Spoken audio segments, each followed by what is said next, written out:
Assalamualaikum warahmatullahi wabarakatuh. Perkenalkan, nama saya Muharram Fauzi. Kembali lagi bersama saya di Dialektika Official. Saat ini saya kedatangan tamu yang sangat luar biasa. Beliau ini panutan saya juga di organisasi. Mungkin beliau adalah salah satu orang pemuda yang sangat menginspirasi juga di Jawa Barat. Mungkin boleh kenalan nggak, Kang, untuk menyapa teman-teman viewers kita? Assalamualaikum warahmatullahi wabarakatuh. Waalaikumsalam. Hatur nuhun, Kang Muharram Fauzi. Mohon. Abdi Deni Mohon. di Ansor Jawa Barat. Mohon. Terima kasih sudah berkenan mengundang. Ya. Saya merasa berbahagia sekali. Saya silaturahim sekalian ngabuburit. Jadi karena bulan puasa ini pahalanya banyak. Ya. Oh ya, saya ucapkan selamat berpuasa Ya. bagi sahabat-sahabat yang melaksanakan. Kemudian kita berdoa semuanya semoga pandemi ini segera berakhir, Ya. sehingga kita bisa kembali normal beraktivitas. Sekarang juga sih aktivitas normal-normal saja, ngobrol ya tetap jalan. Cuman kalau dulu ngobrolnya gratis, sekarang kan bayar. Ya. Dulu ngumpulnya bayar, sekarang malah gratis kan gitu. Jadi memang ya kalau dulu kan ngobrol gratis, kalau dulu ketemu ngobrol kan gratis. Tapi kalau ngumpul dulu kan bayar, kalau sekarang kan gratis. Ya. Kalau dulu ngumpul orang mau tahlilan kan pulangnya harus dikasih berkat. Ya. Kalau sekarang tahlilannya pakai Zoom nggak ada berkatnya. Nah, kemarin itu saya sempat mengadakan kegiatan juga yang diskusi via Zoom juga. Mungkin keterbatasan ya dikarenakan PSBB ini sehingga kita tidak bisa melakukan aktivitas di luar, apalagi yang memang berkaitan dengan kerumunan massa. Nah, di tempat Akang sendiri kondisi saat ini seperti apa? Karena saya hidupnya agak di lembur ya, di kampung. Oh iya. Jadi beberapa hal ada perubahan, beberapa hal ya tetap seperti biasa saja. Cuman misalnya ya berkerumun sih dari dulu juga berkerumun ya jarang. Iya. Kita di sawah, di kebun kan jarang berkerumun, jarang ngobrol. Yang di daerah mana itu, Bang Sumedang? Di Purwakarta, di Wanayasa. Oh, daerah pertanian. Daerah pertanian. Oh, sama berarti sama saya, Kang, di Kabupaten Bandung, Kecamatan Kertasari, daerah pertanian juga, Kang. Nah, Kertasari mah subhanallah. Waduh, ribu ke Kertasari mah. Padok terus. Ya, gimana, Kang? Lanjut. Ya, ini tantangan tentu saja bahwa cara beragama kita berubah, cara hidup kita berubah, dan ya yang bertahan itu kan yang bisa beradaptasi dengan situasi. Iya. Ya, kita bukan waktunya juga hari ini riweuh, bukan waktunya juga untuk ngarasula, bukan waktunya untuk saling tuduh dan lain sebagainya. Hari ini memang kita bersama-sama. Iya, betul. Kita berharap yang lemah-lemah itu harus menguatkan dirinya, tidak boleh bergantung pada siapapun. Iya. Kemudian yang sudah merasa kuat, jangan nunggu yang lemah juga meminta. Kita harus bersiap berbagi. Karena ternyata situasi yang meminta kita untuk melaksanakan social distancing, physical distancing ini baru kerasanya sekarang bahwa ngumpul itu butuh, bahwa teman itu butuh. Kalau dulu kadang-kadang teman kan dihindari segala macam. Sekarang orang mau ngumpul aja susah.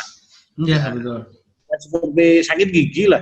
Orang merasa gigi itu penting kan ketika sakit. Kalau giginya sedang sehat saja kan santai-santai saja. Hari ini pun begitu.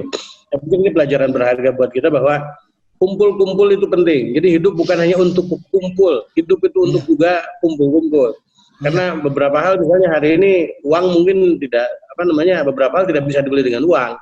Contoh kebahagiaan kita kongko, kebahagiaan kita ngopi, kebahagiaan kita ketawa-ketawa bertatap muka kan ternyata tidak bisa diganti oleh apapun. Dan itu penting.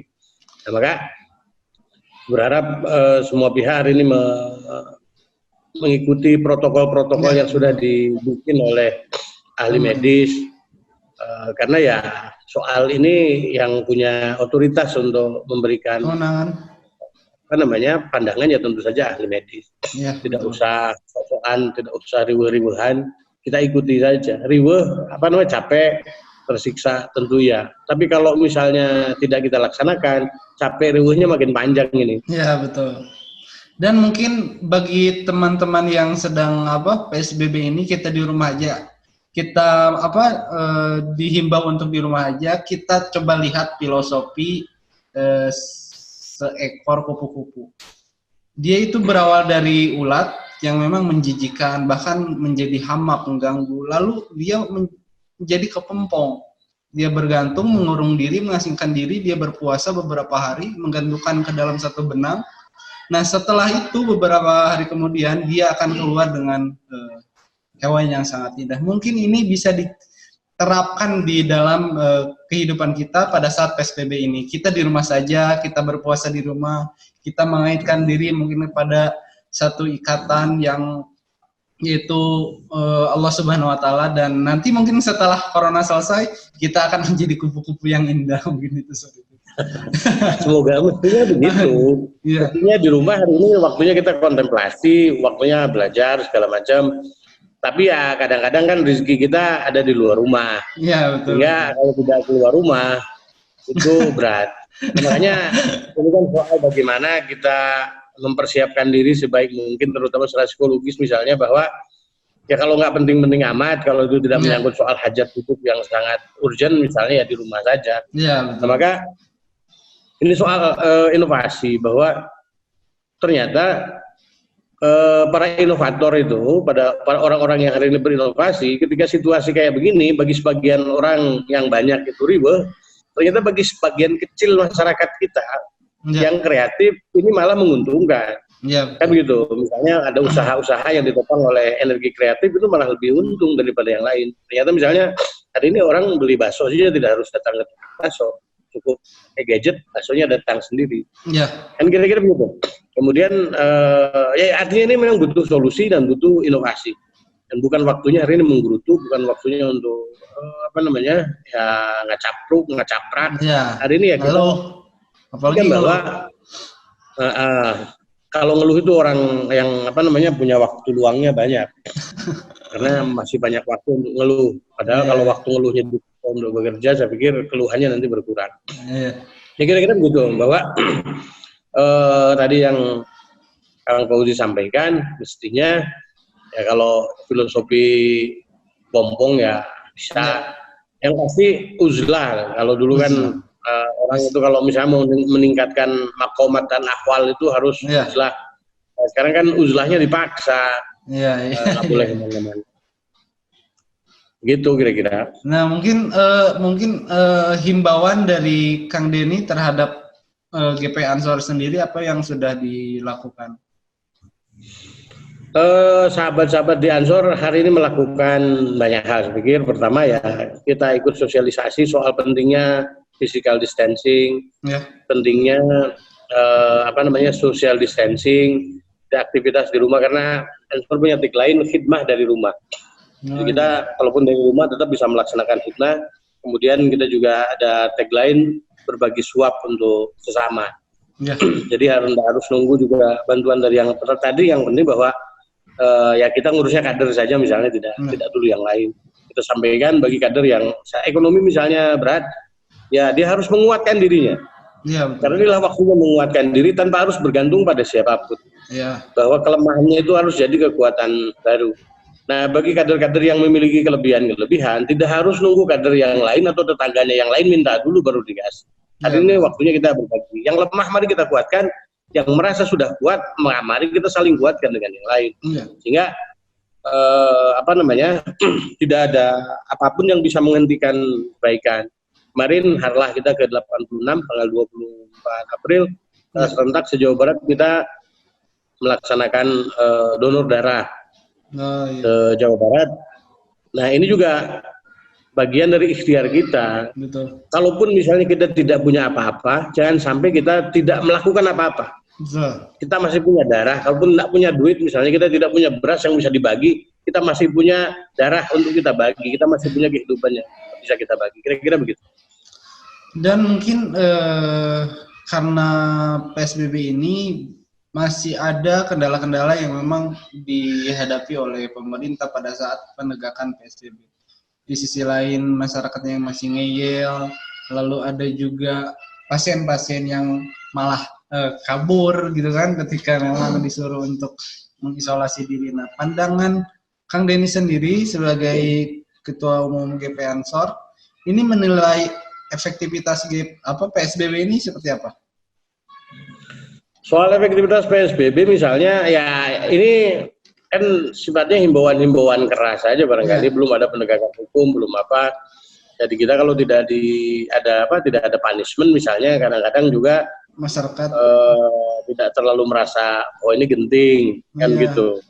Nah, kemudian kita selalu melihat bahwa api itu panas, harus keduruk dulu kan, kira-kira begitu. Sehingga kegentingan soal bagaimana penyebaran virus ini begitu cepat dan lain sebagainya dianggap bukan sesuatu yang yang harus dihindari secara serius.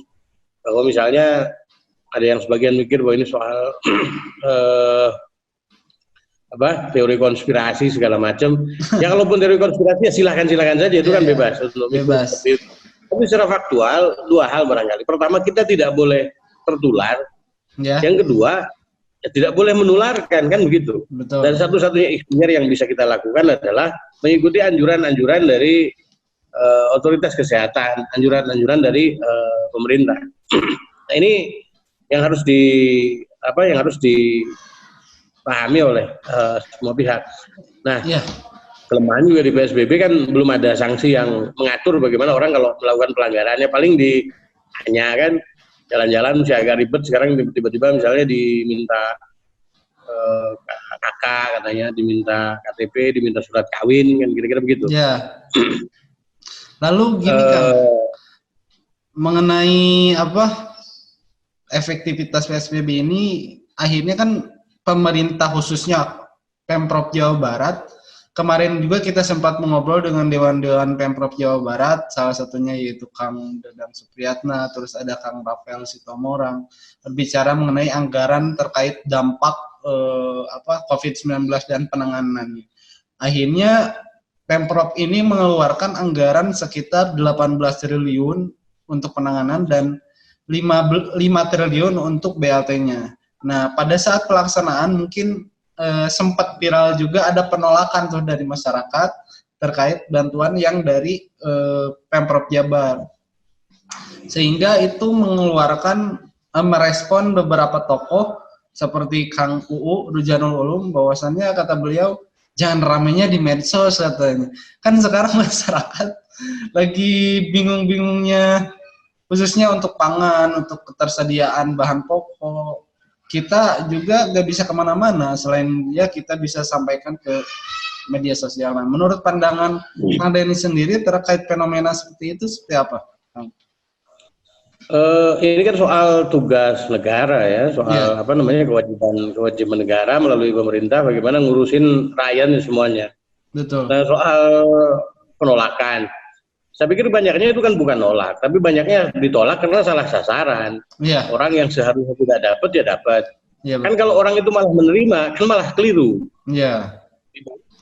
Kan tidak ada mekanismenya, makanya ribut. Nah, ini soal data. Pemerintah Pemprov dalam hal ini kita ngelihat memang tidak punya cukup kemampuan memanage data yang baik dan benar. Katanya kan hari ini bagaimana rakyat bisa percaya bahwa pemerintah itu bisa ngurusin rakyatnya, ngurusin datanya saja. Ini bukan dibedakan ya antara rakyat dengan data. Angka-angka misalnya sekian juta. Ketika didaftar ternyata banyak yang ngecapruk. Kan gitu. Kan bukan hanya soal jumlah, ini soal siapa, di mana, orang mana. Di Tasik misalnya kemarin ada orang yang sudah meninggal, dikasih diantar ini ke kuburan itu. Kan gitu. Orang yang tidak berhak itu sudah ikut PKH, ikut BPNT. Masa nggak ada algoritma sederhana saja yang bisa memilah dan memilih itu gitu loh. Sehingga sudah tersisihkan, mana yang sudah dikasih BPKH, mana yang dikasih BPNT, mana yang akan dikasih oleh BLT dana desa, sisanya kan oleh Pemprov dan oleh Pemda.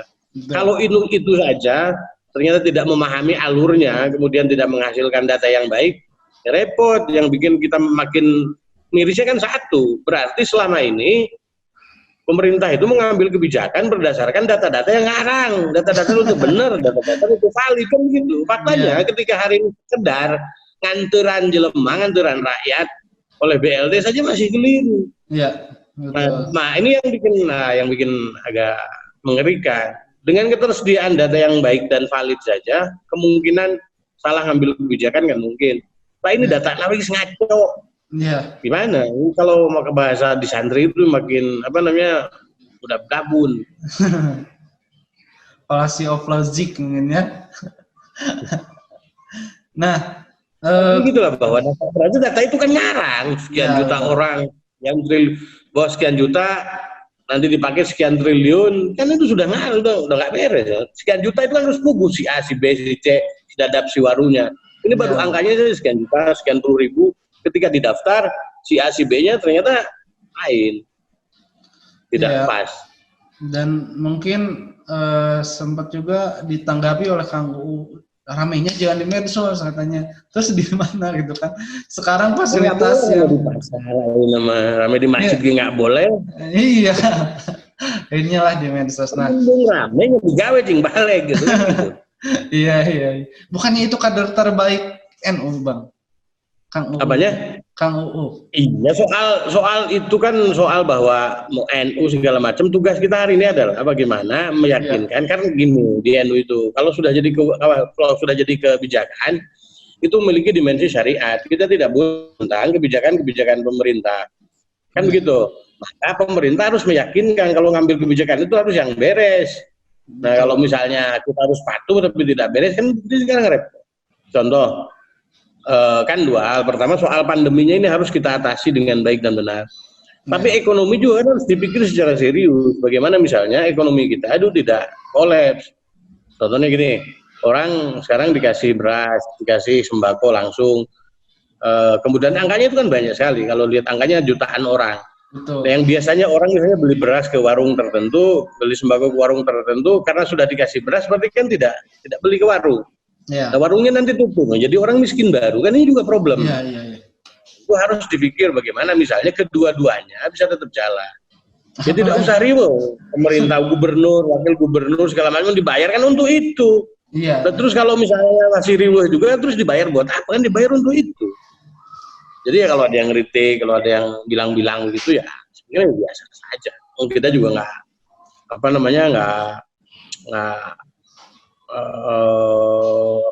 suladab lah kira-kira. Ini hanya menyampaikan mestinya begitu.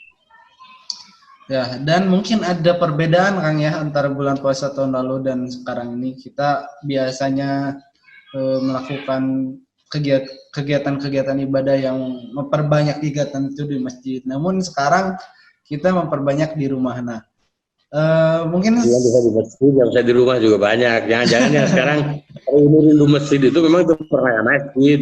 Iya. Itu kan gini, soal ibadah kan kita tahu ibadah juga kan ayat suci, hadis Kangjeng Nabi. Kita tahunya kan dari ulama. Hari ini ulama sudah menggariskan ada pembatasan. Iya. Ya ikut aja, nggak usah riuh. Kita nggak punya ilmunya kok. Ya, kita betul. Itu pengikut. Kalau pengikut kapasitas. Kalau pengikut itu tidak usah ngarang, tidak usah aneh-aneh ya begitu ya begitu. Kalau misalnya sholat di masjid itu kan keutamaan. Kan ada kaidah usul fikihnya tarul maqasid muqaddamun ala jalbil masalih. Karena kita tidak punya cukup pengetahuan kecuali kalau misalnya ada institusi yang betul-betul valid bahwa di sini semua jamaahnya orang sini tidak ada yang tertular sama sekali, clear. Bagus di masjid, tapi karena tidak ada satu institusi pun, tidak ada satu orang pun yang hari ini bisa meyakini bahwa di kerumunan itu tidak ada yang tertular, maka kita lebih baik hindari kan kira-kira begitu. Misalnya kan begini, kalau mobil kalaupun disimpan di pinggir rumah di garasi kan tetap dikunci karena kita tidak tahu siapa maling tidak pernah Assalamualaikum dulu punten Pak mau maling kan enggak begitu. Artinya datangnya diam-diam. Nah, tawakal kita kira-kira kan begitu. Tawakal kita ya ikuti anjuran apa yang disampaikan oleh otoritas kesehatan, apa yang disampaikan oleh pemerintah. Karena apa? Ya kita anggap dua otoritas itu memiliki pengetahuan yang memadai dibandingkan kita. Jadi tidak usah riuh-riuh polemik soal itu. Ya. Dan mungkin untuk angka pasien COVID positif sekarang sudah nyampe angka 9.000 Kang ya, yang positif. Dan ini angka yang sangat cukup lumayan sangat besar, bukan lumayan lagi, ini sangat tinggi. Dan menurut Akang sendiri untuk meminimalisir penyebaran COVID-19 ini seperti apa Kang? Pertama kita doakan yang sudah positif kemudian sakit ya segera disembuhkan, yang positif kemudian tidak ada gejala, yang OTG itu orang tanpa gejala ya harus bersabar mengkarantina dirinya sampai misalnya nanti tes swabnya jadi negatif. Ya satu-satunya cara untuk memutus mata rantai itu ya tadi social distancing dan physical distancing itu. Betul. Kita tetap di rumah saja 14 hari misalnya, kalau aktivitas di rumah juga kan masih bisa lompatan, masih bisa gogorowokan, apalagi yang punya halaman masih bisa bercocok tanam dan lain sebagainya. Jadi jangan sampai misalnya di aktivitas di rumah itu disebutnya cicing, ya kan gitu juga. Kan begitu. Mau baca, mau nulis, mau ngobrol pakai aplikasi sekarang banyak sekali, mau ngaji sekarang kiai yang ngaji secara daring banyak sekali. Jadi tidak harus jadi masih produktif gitu. Terlalu mengganggu misalnya. Kalaupun ya tadi ada yang rezekinya harus di luar. Kalau betul-betul kita terpaksa karena rezeki kita di luar atau ada kepentingan mendesak, ya tentu saja ikuti saja secara ketat protokolnya. Jangan sampai misalnya meremehkan, tapi jangan sampai juga terlalu ketakutan. Nah, protokol kesehatan ini harus diikuti karena itu adalah cara kita untuk bertawakal dengan cara yang benar. Ya.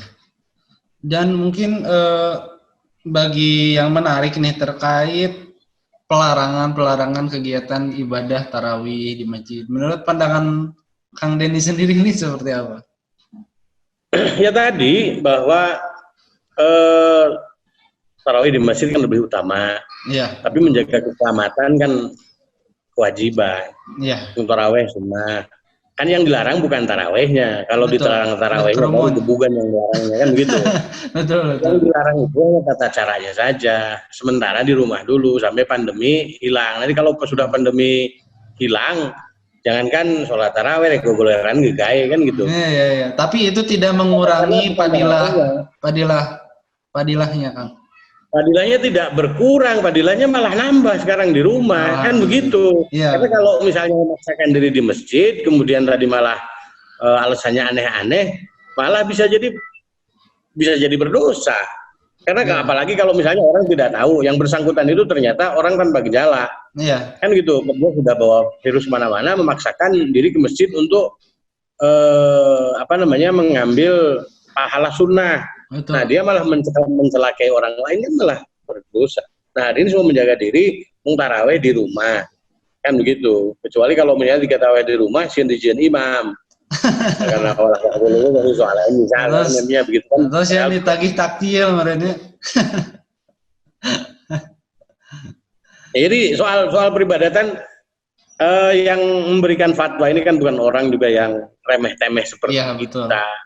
Yang mampu mengartikulasikan kalamullah itu menjadi betul-betul bisa dipahami. Karena kalau kita sendiri baca Quran, Quran itu kalamullah. Kadang-kadang omongan ilmuwan saja, omongan orang kita nggak ngerti kalau nggak punya ilmunya. Ini kalamullah dan kelompok yang memahami kalamullah dan sanadnya mutasil sampai ke Kangjeng Nabi ya kita sebutnya ulama. Hari ini ulama sudah memberikan fatwa seperti itu. Ya kita pengikut. Ya tidak ada cara karena ulama lain kan orang mengiluan, milu. Ada yang mempertanggungjawabkan itu. Karena kita pengikut itu ya seperti kita kalau lapar masuk warteg, ya tinggal pilih saja makan, tidak usah tanya-tanya, riwe nanti kalau tanya-tanya nggak jadi makannya malah pas ya. Kang sendiri sampai saat ini ada kegiatan keluar dari Purwakarta nggak? Masih ada keluar rumah maksudnya? Sampai sekarang kebetulan ya dari mulai awal ada gerakan social distancing ya di rumah saja. Ya Oh. paling kita bercocok tanam saja di sekitaran rumah, sampai melakui. Karena ternyata pangan itu sekarang kan penting sekali gitu. Ya, betul. Untuk bisa mandiri secara berdaulat secara pangan itu kan ternyata penting sekali. Betul. Nah, hari ini bisa jadi salah satu bukti bahwa kita yang kemarin-kemarin misalnya pertanian dianggap sesuatu yang tidak penting, hari ini kan penting karena makannya penting, makanan itu. Jadi kebetulan nggak kemana-mana, di sini saja kita patuh terhadap anjuran. Makanya di Ansor bikin itunya khidmah dari rumah. Karena baiti jannati katanya rumahku surgaku. Tapi anehnya ternyata jarang sekali yang betah di rumah. Kalau di rumah 14 hari saja sudah repot. Ternyata pasti tanya kenapa. Waduh repot katanya di surga yang ini tuh masih ada piring yang terbang, masih ada panci yang di balai daun.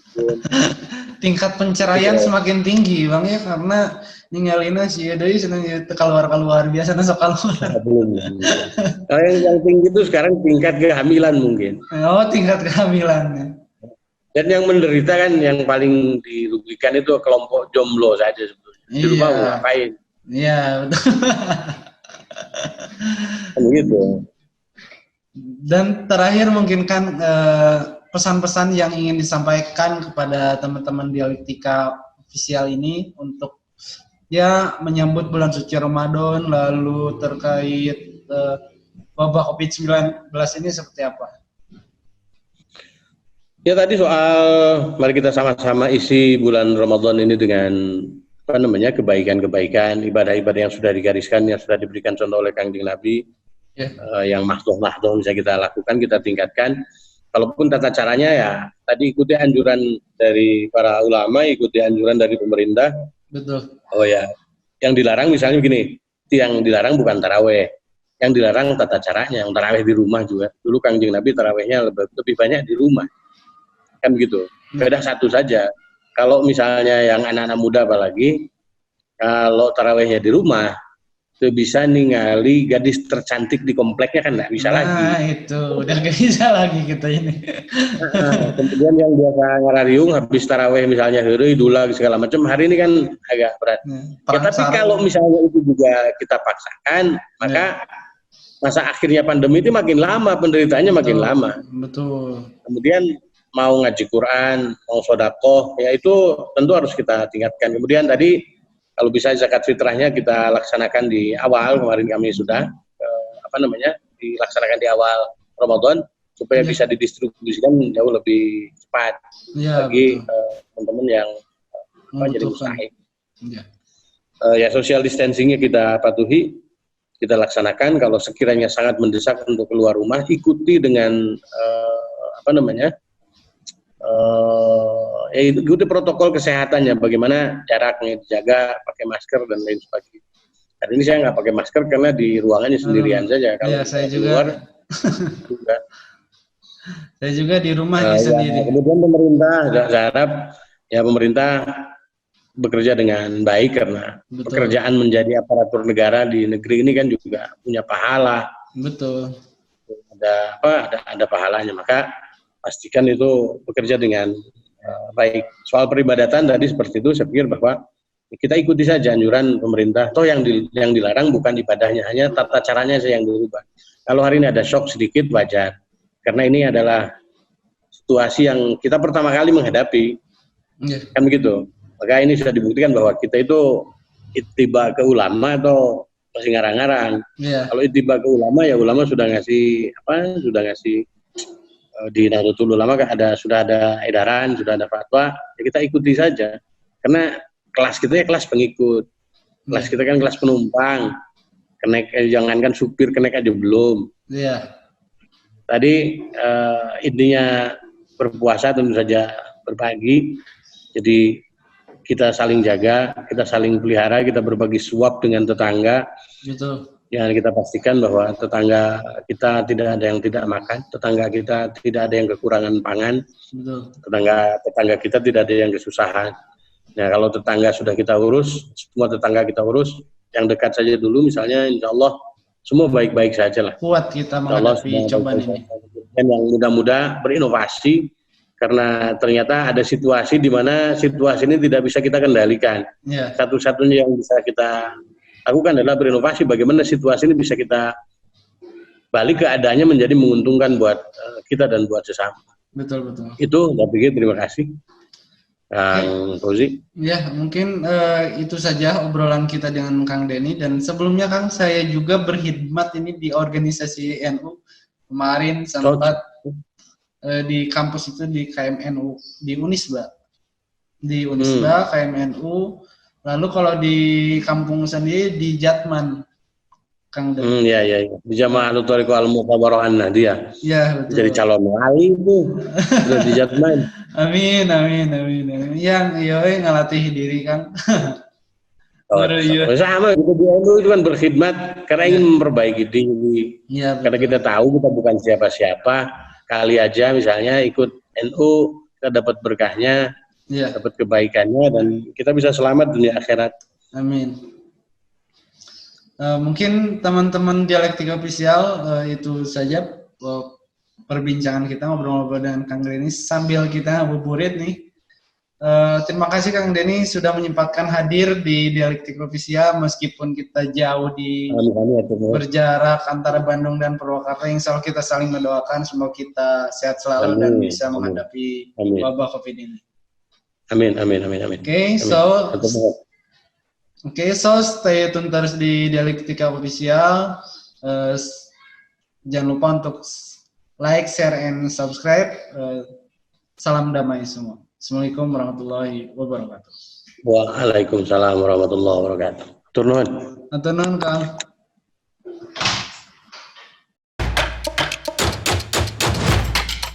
Audio Jungle.